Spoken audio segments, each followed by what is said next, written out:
It's another Sunday afternoon, and we are here again on the platform. Together we rise, building our nation. We're definitely gonna be featuring one of the most interesting sports advocate, coach, and I say a talent scout for Jamaica, wider Caribbean, and a man who is true to his word.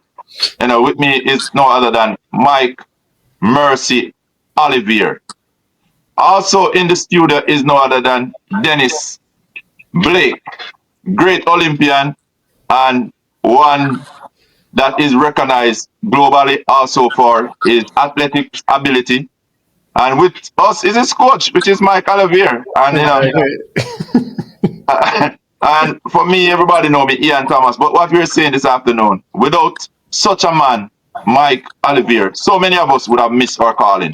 And that is included myself, Dennis.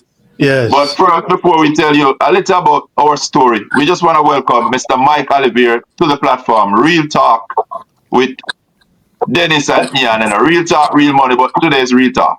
Thank you for having me. It's really an honor to be linking up you guys again, Yes. Happy to have you, And I man. hope we have a eventful night. Absolutely. Absolutely. Yeah. Yeah. Welcome, coach. Happy to see you, man. Yeah, man, thanks a lot. You all bring back great memories to me, man. Trust me. You know. It's always good to start at the beginning, right? How did your journey in athletics and coaching begin? Tell us a Well, I little. mean, I was from high school. School I went to called St. Vincent Boys Grammar School. I was in a house called Miller House, which was like a family. So they got me. I was the only young guy they had there, so they had me doing everything. So I developed this little skill, and sports has always been part of my life, man. From the coaching aspect of it, I've been coaching. I've been helping the younger ones in my school, and then when I went to university, I joined this club in Barbados called UAC. I picked up a lot from a coach called Frank Blackman, and then I just started to help people, and then I did my courses, IWF then courses, and I arrived in Jamaica with some qualification. So, which sports did you play? Or Well, did you participate in? I'll be frank with you, I thought I would have been replacing Lance Gibbs as a West Indies leg spinner. I was a leg spinner from I played primary school cricket. I was pretty good in school, but when I went to Cave Hill, cricket is not as prominent as it is now. So, but then I played serious football, and I also I did track as my main sport actually after a while. Okay, so we know. So would you say that sports is what really push you to become a mentor? Um, Well, you see, while I was in school, I was a pretty good, top of the line sportsman at the St. Vincent level. But I just didn't have anybody to guide me outside of St. Vincent. And that's one of the reasons really why I decided to go into coach because I know a lot of kids out there wouldn't have opportunities if people don't commit themselves to helping them. And it just grew, and it's part of my life now. I don't know anything about like retirement or stop coaching. I never thought about those things. yeah, do you want to jump in here now? No, I think it's the perfect time for me to jump in, coach. Because as you mentioned, you basically go out of your way, I would say. Because I hear some stories, some people all over in St. Thomas, St. Mary, you go and St. Anne. you yeah, you find these athletes, and that's so how serious you are about in terms of uplifting and empowering you through the sport. And I say, this topic is what basically would have happened to me or Dennis if it wasn't for someone like you. And I share my story. I remember I used to run in at primary all age level, and I was pretty good, at running. But if it wasn't for you who spoke with the coach of Rosal all age, and you say, guess what? What this guy done by States? I was in the hills shooting birds.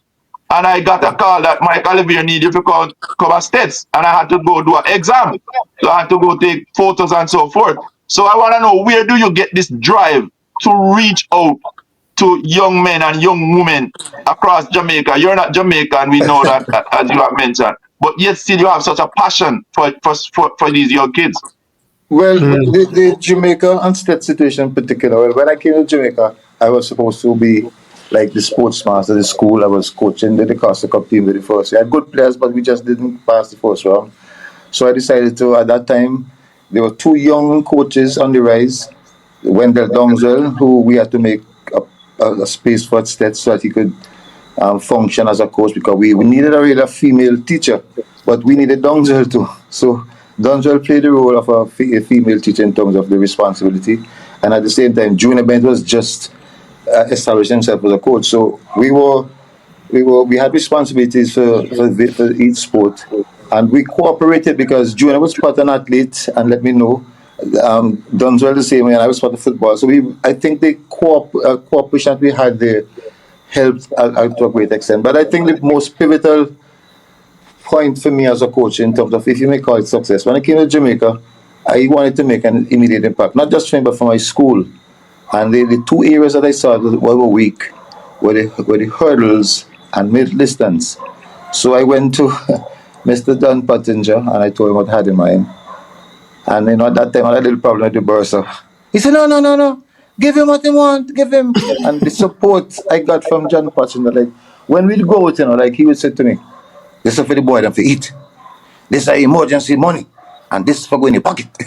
So the support I got from John Pottinger really piloted me to great heights. And in addition to that, right in my home, my greatest support was there.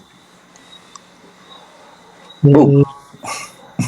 Dennis, I don't know if you want to share a little of your story, how you got to States. I know you started at Junction, but just give how he have impacted your life. All right. So first, I was supposed to go to States to take an exam. When I went home and looked in my mom's purse, she only had like 55 cents. So I wasn't able to leave that morning with the team to attend States to take the exam. And I remember the principal said, after the kids left, they couldn't believe that I wasn't on the team going to States to take that exam.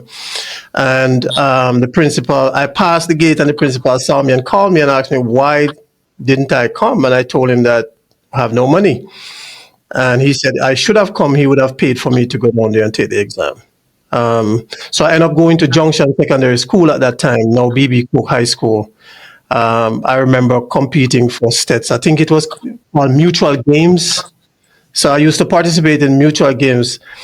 And I got the opportunity again, Mr. Olivier. Thank you for that. Mr. Olivier drove to my house on a Sunday evening and said, you need, this is after many, many tries, like everybody else getting scholarship and leaving. I was one of the fastest quarter milers, yet I wasn't getting a scholarship. Everybody else, gets scholarship and on their way to the United States. And I remember Mr. Olivier and I was talking, and he said, you know what, maybe you should go to GC Fast and take the exam there. So I went there, took the exam. When I came back to States, he asked me how it went. I said, I don't feel like I want to go there. And I got a job at the Bull Savannah factory, started working. But during that same process, I never stopped training. I still was training, staying in shape. And then the scholarship came. Mr. Olivier said, the first scholarship that comes, we're going to take it. And it was after, that was, all the kids had left for August, September schooling. So the whole semester, I had to stay home and work. And then in January, in December, the scholarship came, and I have a very short window. So Mr. Olivier drove to my house and said, look, the scholarship is here. You need to be in Kingston by tomorrow. That was Sunday evening, so I had to head to Kingston. I had challenges in Kingston. Mr. Olivier can tell you. I had some challenge. But I didn't get the visa the first time, and I had to get some more money added to my I-20. And then I went back to the embassy, and that in itself is a whole story. That in itself right there is a whole story. Listen to me. You left out a very big part, I don't know why you're laughing, because we are talking about your final year at States. Okay? Am I right? Yes, yes. After